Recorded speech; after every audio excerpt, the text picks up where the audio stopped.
Assalamualaikum warahmatullahi wabarakatuh. Balik lagi dengan saya Jeffrey Danwarta, Saya Bas Surya. Dan saya Dias, saya Zaki. dan kita di sini akan mendiskusikan tentang dampak korupsi dan nafza terhadap ekonomi, sosial, kemiskinan, politik, dan demokrasi atau hukum. Langsung diskusi yang pertama atau pertanyaan yang pertama itu saya tujukan kepada Dimas Julian Santana.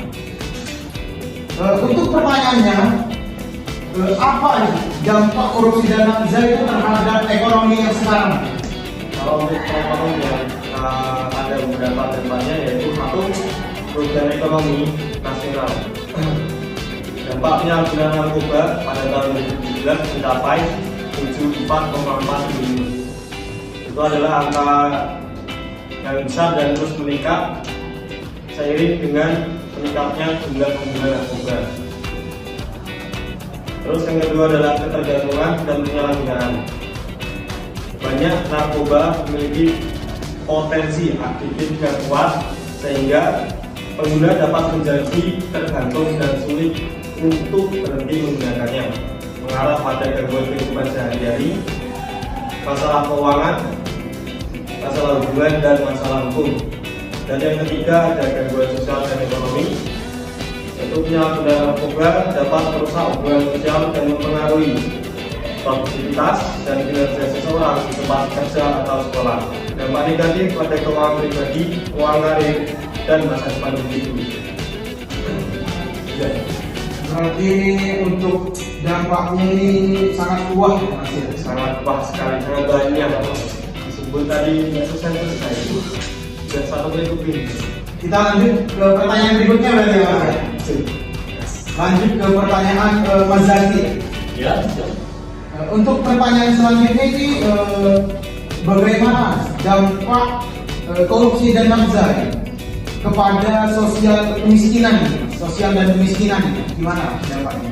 Oke, jadi dampak dari nafza tersebut dapat menyebabkan kemiskinan, pengangguran, kesenjangan sosial, dan kriminalitas. Jadi ini juga termasuk dari dampak dari nafza tersebut. Untuk yang ketiga di sini yaitu kesenjangan sosial. Dari kesenjangan sosial sendiri, yaitu kondisi di mana tidak ada keseimbangan antara masyarakat. Faktor-faktor yang menyebabkan keseimbangan dan kesenjangan sosial termasuk pengaruh globalisasi, kebijakan pemerintah, perbedaan sumber daya alam, dan faktor demografis dan geografis. Untuk yang terakhir yaitu pada kriminalitas. Pada kriminalitas ini yaitu perilaku masyarakat yang bertentangan dengan norma sosial. Faktor-faktor yang menyebabkan kriminalitas termasuk ketidakseimbangan ekonomi dan pengaruh dari perbedaan sosial. Jadi itu dia pendapat saya tentang dampak dari nafza tersebut. Untuk dampak korupsinya ini bagi sosial dan kemiskinan ini bagaimana? Oke, jadi untuk dampak korupsi ini pada kemiskinan itu jadi meningkat. Jadi yaitu korupsi itu dapat menyebabkan kemiskinan yang meningkat, berdampak negatif pada kemampuan ekonomi dan sosial masyarakat. Jadi kemiskinan itu bakal meningkat drastis dengan adanya korupsi ini. Dan untuk kerusakan lingkungan ini bisa mengakibatkan dapat terkait dengan berdampak negatif pada kesejahteraan masyarakat dan lingkungan hidup.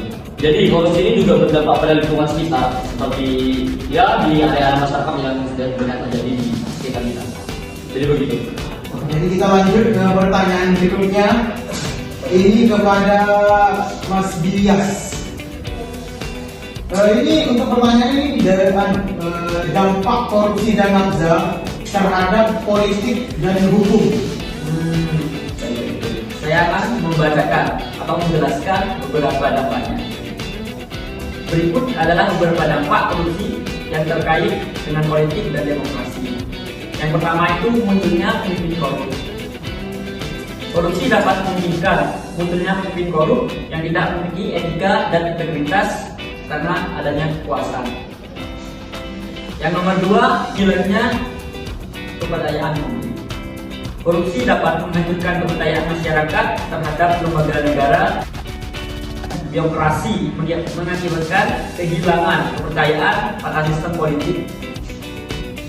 Korupsi dapat menghancurkan ke prinsip kedaulatan rakyat. yang adalah dasar dari demokrasi tersebut, dengan menguasai kekuasaan dan menghancurkan sistem politik yang seimbang. Yang nomor 4, menghancurkan demokrasi. Korupsi dapat menghancurkan demokrasi dengan menguasai kekuasaan dan menghancurkan sistem politik yang seimbang, menghancurkan prinsip kedaulatan rakyat, yang menghancurkan transparansi dalam mengelola keuangan negara. Yang kelima, menghancurkan etika sosial politik. Korupsi dapat menghancurkan etika sosial politik yang adalah dasar dari sistem politik yang seimbang dan demokratis, dengan menguasai kekuasaan dan menghancurkan sistem yang seimbang.